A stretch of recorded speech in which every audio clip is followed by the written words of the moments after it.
4 जून के बाद से उत्तर प्रदेश की राजनीति में गजब करवट ली है।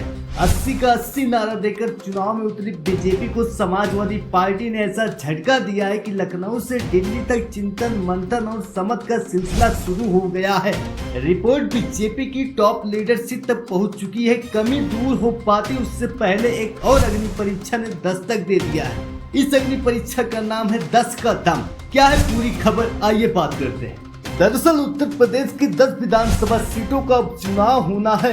इस उपचुनाव को विधानसभा का सेमीफाइनल भी माना जा रहा है।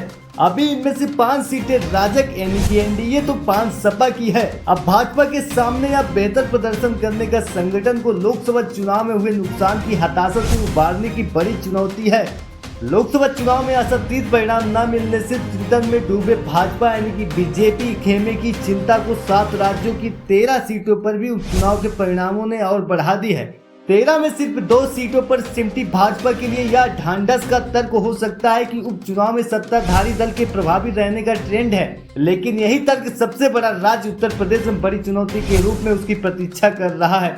दरअसल उत्तर प्रदेश की फूलपुर, खैर, गाजियाबाद, मछावा, मीरापुर, मिल्कीपुर, करहल, कटेरी और कुंदरकी के विधायक इस बार लोकसभा चुनाव जीतकर सांसद बन गए हैं। या 9 सीटें इस तरह रिक्त हुई और 10वीं सीट सीसामऊ सपा विधायक इरफान सोलंकी की आपराधिक मुकदमे में सदस्यता रद्द होने के कारण खाली हुई है।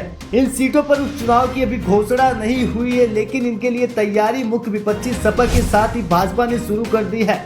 सपा ने लोकसभा चुनाव में आशातीत प्रदर्शन किया है, लेकिन अब उपचुनाव में प्रदर्शन दोहराकर यह साबित करने की चुनौती है कि लोकसभा में जो नतीजे आए उसका ठोस आधार भी है, जबकि भाजपा के पास लोकसभा में बनी धारणा को तोड़कर इन उपचुनाव के माध्यम से कार्यकर्ताओं को ऊर्जीकृत करने का मौका है। हालांकि इन सीटों के समीकरण भाजपा के रणनीतिकारों की चिंता अधिक बढ़ाते हैं। दरअसल इनमें सपा की खेमे की जो 5 सीटें खाली हुई है उन पर उसका पलड़ा काफी भारी दिखता है। मैनपुरी की करहल सीट से सपा मुखिया अखिलेश यादव विधायक थे। यह सीट सपा का अवैध दुर्ग मानी जाती है। अयोध्या की भूमि पर भाजपा को परास्त करने वाले अवधेश प्रसाद की इस सीट पर भाजपा को अपना बल दिखाना पड़ेगा।